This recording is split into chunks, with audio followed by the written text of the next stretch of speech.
We're live? Dang. So, Mr. McAfee, I think you are a man who needs no introduction. You have have had a very interesting life. So, I'd like to ask you, just for maybe people who do not know, why are you in the position you are in now where you cannot be in the United States? Listen, I can't be in 7 countries. Is it in the United States? Okay. All right, so number one, I believe that income taxes are unconstitutional as given to people. The Constitution clearly states government can't pass any law that impedes political to make his own rule and to choose to do with the fruits of his labor whatever he wishes. Well, income tax definitely impedes that severely. It's illegal. I haven't paid for 10 years. Really? I sent them the email saying I'm not paying. You know where I live. It's not illegal to do that.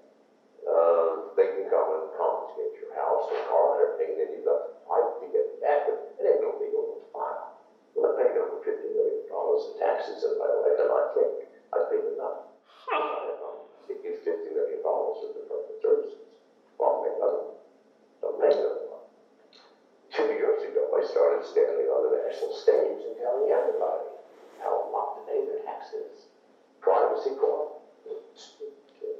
Decentralized exchanges.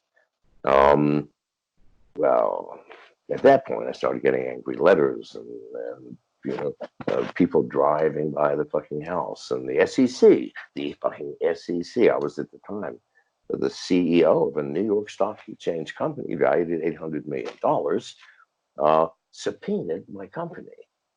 Now, for nothing about what we were doing, it was about a past stockholder in the company. But when the SEC subpoenas somebody, there are 2 rules. Number 1, you may not disclose the contents. And number 2, you must disclose that you've been subpoenaed. And it only subpoenas you for things like you're all fraudsters and you stole $1 billion. No. This was a subpoena for information about a past fucking stockholder, but it was still an SEC subpoena. And we had to abide by the rules. And so we were immediately delisted from the New York Stock Exchange. And our stock value went from $800 million to $3 million in 2 days. This is the power of the SEC. Things like that started happening to me. Listen, shut the fuck up.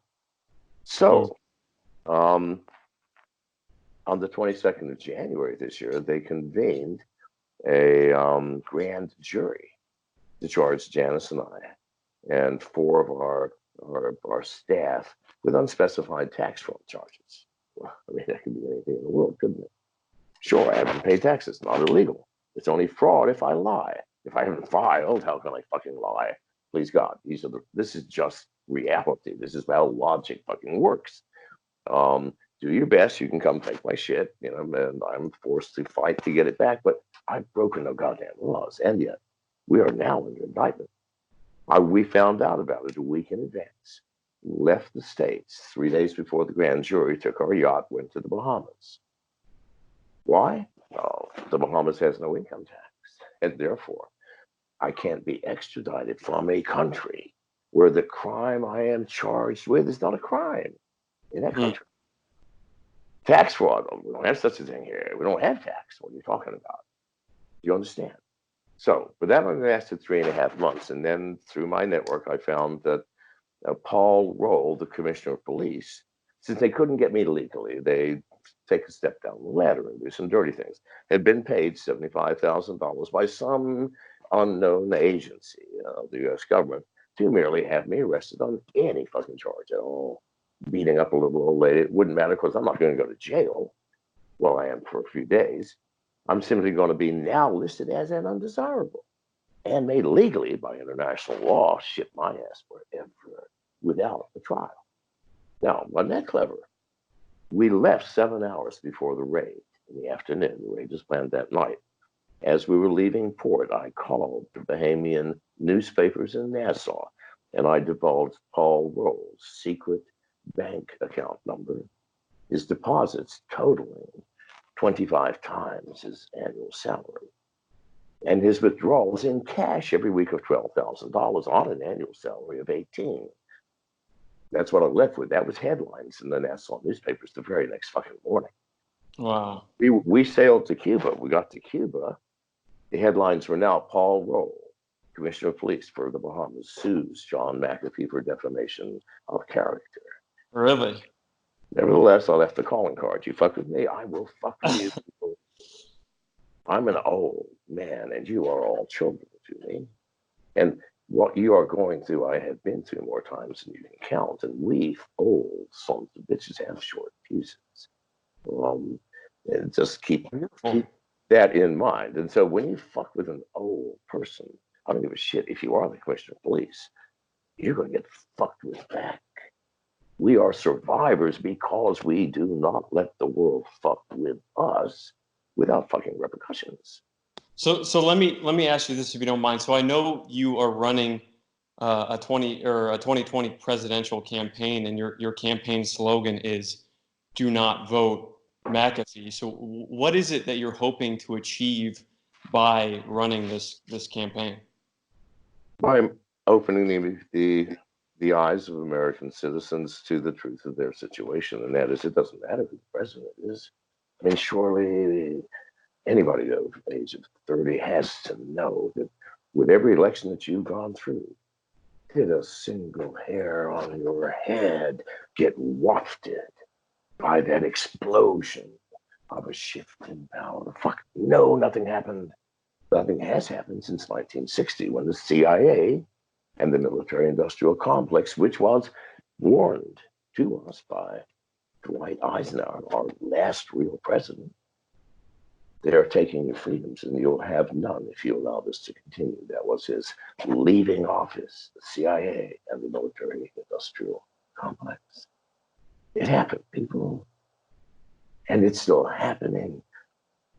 What power can the president have in the age of information, where you can't make a decision without correct information? Where do you get correct information? If you're in Congress, the executive branch, the CIA. Just like the CIA gives Bush information that Iraq has got nuclear weapons. Oh my God, sir, Iraq has nuclear weapons. Why? They needed Iraq to be diminished, and the CIA goes, God damn it! Listen, we're going to have to bomb them. So Fred, you and Jake, you know the president. Don't tell him anything, but make sure we're bombing Iraq tomorrow. Are we clear? Tell them that we have nuclear weapons if you have to. I don't give a flying fuck. Make that president go to war. And they did. Were there nuclear weapons? Fuck no. The world knew it. American people knew it. Who didn't know it? The president and Congress, because they know the truth coming from the mouth of the fucking horse. And what that horse is doing is horse laughing at our government and at us, because they now own the information and therefore own the fucking world. Let me tell you, you didn't let me finish my story. We get to Cuba. Now, we're in Cuba. We're there a month and a half, and I think things are going well. Why am I in Cuba? Cuba is the toughest country in the world. 19 miles from the shore of its most hostile enemy. And who is that hostile enemy? The most powerful country on the planet. And they still say, fuck you. So I went to Cuba. Now, we're there a month and a half. Janice and I are called into, well, first of all, it's a contingent of soldiers, definitely higher ranking people come, give us a note and say, Mr. McAfee, please, you must be at this address tomorrow. And your wife. I go, what the fuck now? We were there early. It was an army barracks, ushered into a reasonable room, on the jail-like setting or anything like that. A general came in who spoke zero English, but who had a young girl translating who spoke perfect fucking English. I mean, it was poetry. And he said, Mr. McAfee, we are sorry, but the United States has demanded that we return you to America through one official channel, since there's no official channel they can talk through, right? Because you know they talk. And I'm thinking, damn it, after all of this. And he says, but Mr. McAfee, we are disinclined. And that's how the interpreter said it. And I actually heard him say, nosotros son disinclinado. We're disinclined to do so. However, Mr. McAfee, you see the position that you have put us in. We have to respectfully demand that you leave our country within 72 hours. Now, that's not an easy task if you've got a yacht at birth and been moving for a month and a half. We were out in 61 hours, and they came by twice a day. Mr. McAfee, are you sure you'll be gone in 33 hours? I go, listen, if I have to swim to fucking Haiti, I'm all right, because I know what's happening if I'm not. We're gone. 9 hours to spare. Performed a miracle. Sailed 4 days to the Dominican Republic. Pulled into port and were immediately surrounded by fucking platoon of special forces and arrested. Wow. This is the CIA, you understand? We got out of that because they broke every single law. First of all, they refused to let us talk to customs. I said, I want to talk to customs. You're on my boat illegally. I'm not in your goddamn country until your immigration says I'm allowed in your country to get the fuck off my boat. But we had some tense times. But they did not get the fuck off the boat and did not let us talk to customs. So I could not declare the fucking weapons, which we had laid out on the tables waiting for customs inspection, like always. Went to the Bahamas. They said, okay, you can't take them off the boat. Not legal in the Bahamas. Cuba, they say, no fucking way. We're taking that shit. You'll get it back when you leave. And that's what they did. It's just, but until you talk, and if they don't allow them at all, they say, sorry, you can't bring this shit in. I go, fuck me, I'm going to go to Haiti then. No, we weren't allowed to talk to them, then charged with failure to declare firearms to customs. Now, if this is not a setup, well, then my life is a movie, and real life is God knows what. Please. How long do you think you can continue to No, stop. obey? It's the thing. We can't. We didn't. And so, because we've been living in the open on the run, there's a big difference between on the run and in hiding, people. On the run, we're in the open, we're dancing and partying. Goes, listen, I'm here in the Bahamas. It's going to take you 5 fucking months to figure out how to come get me. So I'm partying until then. They got to me earlier. Thank God I have ears on the ground everywhere. Got into Cuba. I did not know how long that would last, but I knew it wasn't going to be in a few days. And I didn't know what that would be when it happened.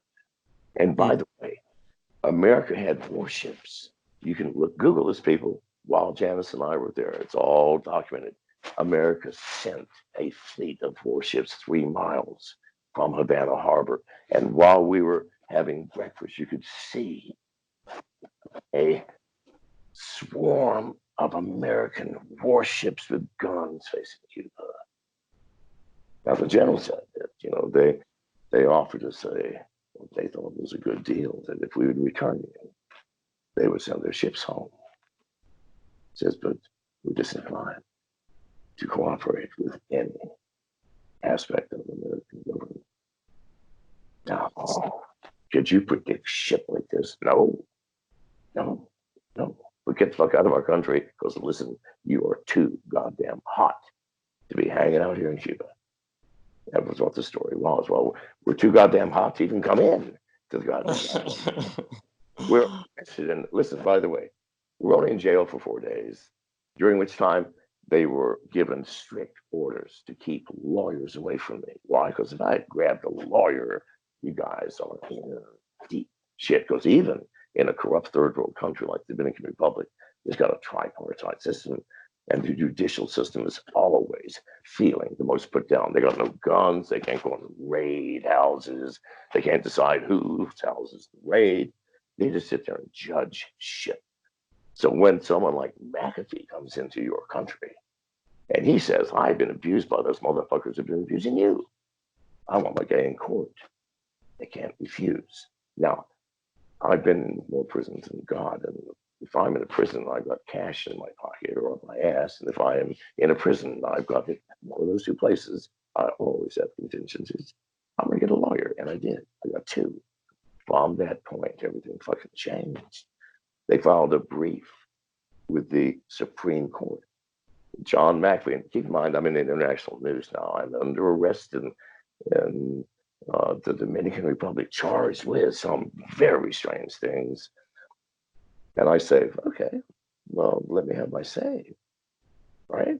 It's a democracy, right? See, that's the problem with America, falsifying democracy and stamping the world with it. There are flaws. Part of that democracy has to be a judicial branch. Get me a fucking judge, and I will beat your ass every time. Why? Because I've been sued over 200 times, and I have been beaten severely by clever lawyers and jealous judges. So I know what power those motherfuckers have. Ultimate power once you piss them off. Well, as soon as they said, yes, we'll hear his case. And they've been insisting this whole time, you got to go back to America. Yeah, no. We didn't come from America. We came from Cuba. Send us back there. Of course, me knowing how to go back there, I'd have been dead. Nevertheless, international law says, send them back where they came from. No, America. Why? You're an American. I pulled out a British passport. So I'm also a British citizen. I want to go to England. No, sir, Ryan. He goes, and I told Janice, he goes, está muy complicado, amigo. Like, he's bleeding his heart out. Like, it's very complicated. Meaning, listen, dude, I got no power here. Do you understand?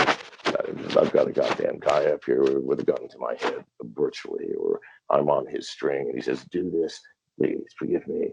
You got to go back to America. Until the court said, no, you're not sending Mr. McAfee anywhere. Temporary restraining order. You're not sending him anywhere until he tells the story. Mr. McAfee, if I can ask you, I know you are a big supporter of cryptocurrencies or privacy coins. So why should people trust that form of currency, and why should they get into that sort of currency? Well, listen, I did not suggest that they should trust it. I don't think I've ever suggested that. But let me ask you a question.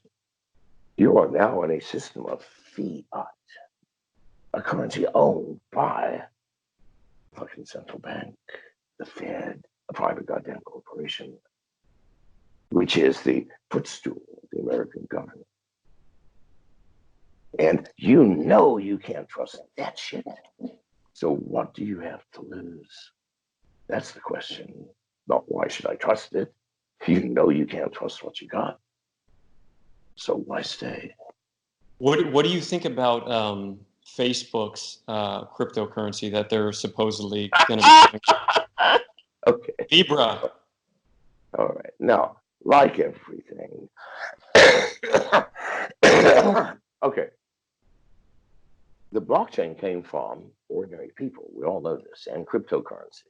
About 10, 11 geeky programmers over a 5-year period, sometimes working together, sometimes independently, just wove together the blockchain concept. And the first cryptocurrency, Bitcoin. And then some asshole, one of those 11, who gives a shit who, wrote it down and called it the white paper and named himself Satoshi. Who gives a fuck who he is? He's still one of them. Ordinary people not working within the bowels of the US government or some major Chinese corporation. No, it's our technology. And what did we put into it immediately after Bitcoin? Fuck me, it's a good thing. When we had smart contracts, we'll create Ethereum, and we did. And then someone said, whoa, do you realize this is even worse? The government can track our ass forever. So, privacy coins. And we did. And I came along and said, oh, that's good, but if you've got centralized exchanges, you will be shut down because there will be no way to trade anything for anything. Nobody bothered to build one, so we did, the McAfee DEX. This system is of the people, moving in the direction of privacy and freedom and control of your own finances. Corporations and governments are doing and have done what they always do: seek more power over you. Libra is a perversion of the spirit, the heart, and the soul of the blockchain. It does the reverse of give you privacy. It guarantees that every single fucking penny that comes into your life and leaves will be tracked forever. Is that what you want? Be my guest. I prefer privacy myself. So no, China with their cryptocurrency. That's not true. Cryptocurrency, blockchain based. No, it's an electronic currency that they'll call cryptocurrency, and we will all believe in, and it will track us too. And very soon, within 2 years, the American government will build its cryptocurrency. Don't buy into it, people. We have a rebel. Our own is the sword. What do you think? I'm sorry. I was just going to ask you, what do you think about the U.S. the national debt of $22 trillion? I mean, what does that mean? Is somebody going to come collect on that at some point? I mean, does that mean anything? It doesn't mean jack shit to me, and shouldn't mean jack shit to anybody who understands we now have an option. Do you think I use dollars and yens? Bullshit. Everything I get is crypto paid for, and everything I do, I charge crypto. If I can fucking do it, you can do it. We have a real economy in the world, the economy of the people that's being used now. It is trustless, it is free, it is permissionless. You need no one's permission to do anything. So what would you say to people who have the mindset that you should be paying this income tax because it's going to the government to help protect you, and it's going to say, please be ashamed that you would ask something so stupid. I mean, history. Do you realize between 1890 and 1912, America was the world's greatest industrial power. We had more money, we had more productivity than any country on earth. And we had no fucking income tax, and had not since the start of our country. It came in to fund allegedly World War I, and then we'll stop it. Bullshit. The government saw what a cheese pie this was. Make the American citizens pay for what we should be figuring out how to pay for. So stop that ignorant shit, people, and learn something before you open your mouths. There are 37 countries, some of the richest in the world. Don't have income taxes. You don't need it if you have a solid government with some common goddamn sense. But what do? We vote into office people who are willing to pay $100 million to get a job, paying $250,000. Who is the idiot here? Is it the people we elect, or is it us? It is us, people. Wake the fuck up. And I don't want to hear that question from anybody ever again. Yes, sir. Stupid fucking question. So here, let me ask you this: what do you think about the Democratic candidate Andrew Yang and his universal basic income proposal? And he thinks that is something that we're going to need because jobs are being, I don't think anything about anybody's platform or about them themselves. Do you realize, people, it doesn't matter who the president is. He has no power. Our system is an automobile with a frozen steering wheel, and we're worried about who's going to drive. Nobody. It can't be driven anymore. It stopped being drivable in 1960. Learn some history, people. It saddens me. In 1960, I was 15, but still I read newspapers, and we had television news, and we all knew what the fuck was happening. The CIA and our military was taking control of our country, and it happened, and you young motherfuckers didn't even notice, and now don't even care. Wake up, people. He's God, and I've got to leave you that. My wife gave the wrap up. I've got another one coming. Let me just ask you a few more fun questions here, if you don't mind. You got 1 minute. Okay, got you. What do you think about Elon Musk and his Neuralink? His thinking that in the future people are going to need some sort of adaptation to where they can take in more information. So he has a company called Neuralink where you know it's going to connect human beings to a computer network. Well, okay, that's a good question because it's about something real. Okay, whether the neural network is valued, that's another question. But yes, I'll talk about that shit. This is what people create and do, not a goddamn imagination in your minds about a play that you're watching that you think is real. I'm not going to talk about that shit. Elon Musk, yes, he is absolutely right. Please, God, people see where we are going. We're there now. Walk into a coffee shop on a Sunday morning at 10 o'clock. How many people meet your eyes? They meet the eyes of their smartphones. Even though their partner's sitting across from them, they're texting each other. Too much trouble to lift your head from the joy of this device. To speak out loud to the person you love. So let me text her. How you doing, babe? Sugar and coffee? And you know I'm not exaggerating. Do you see the tragedy in it? The tragedy is if this proceeds, we won't survive unless something like what Elon is doing is created. But what he is doing, God forbid, it is Satan's work, as much as I love the man. But there is nothing else to be done because we won't wake the fuck up and look at the truth around us. If we did that, we would not need his device. What do you think about? Pardon? I'm I'm sorry. sorry. What do you think about? I don't know if you know who Alex Jones is. Do you think he's somebody who's just like a provocateur, or do you think he's somebody who's actually serious about what he's saying? First of all, Alex Jones is one of my best friends. Really? I've gone hunting with him on his ranch. We've gone shooting his 50 cal automatics. We've drunk beer together. I've been on his show 25 times. I don't care what anyone thinks about Alex. And I don't care what he thinks about politics. I mean, it's his fucking business. I don't enjoy being with him because the political views are. I refuse to talk about political views with friends. I'm with him because he's a party man and he has awesome guns. So yeah, yes, I do know. Well, he's not laughter. I know Alex Jones. Probably better than anybody out there listening. Have you rekindled your relationship with Joe Rogan, or is that something that's still?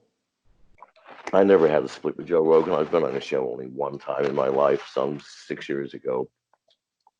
I'm a jester, people, a trickster.